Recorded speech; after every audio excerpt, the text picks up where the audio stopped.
এবার নজর রাখবো যে খবরের দিকে, দোষী সাব্যস্ত হলে সাজা পাক শেখ শাহজাহান, এমনটাই মন্তব্য করেছেন তার ভাই শেখ আলমগীর।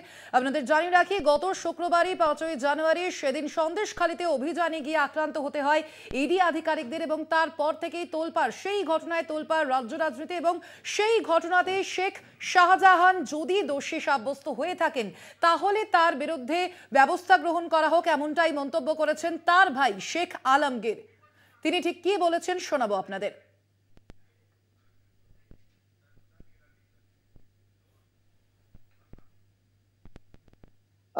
আইন আইনের পথে চলবে। আইনকে আমরা শ্রদ্ধা জানিয়ে শুধু একটা অনুরোধ করব, সর্বসাধারণ মানুষ তথা সমস্ত প্রশাসনের যারা আধিকারিক, যারা দায়িত্ব নিয়ে এই কেসটাকে ইনভেস্টিগেশন করছেন, আমি শুধু বলবো আপনারা দেখবেন যেন সঠিক তদন্তটা হয়।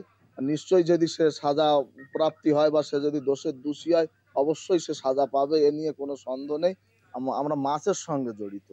আর এখানে কিন্তু ধান চাষ খুব কম হয়, বা আমাদের যে কোনো রকম ভাবে কোনো চাল কল, চাল মিল, বা আমরা কোনো ডিলারশিপ, বা আমাদের ভাইবার মধ্যে আমাদের পরিবারের, গোট পরিবারের কারোর কোনো চাল কল বা ডিলিয়ারি এরকম কিছু তকমা থাকলে হয়তো সেটাও একটা জায়গা দিয়ে ভাবা যেত যে এখানে কোনো গড়মিল হতে পারে, হয়তো সেটা ভাইয়ের ওপরে একটা আমার ব্যক্তিগতভাবে সন্দেহ হয়তো তৈরি হতো। কিন্তু তাও না, তারপরে আমার মনে আর একটা প্রশ্ন জেগেছে যে ভাই, সবে কয়েকদিন আগে মৎস্য প্রাণী সম্পদের কর্মদক্ষ হলো।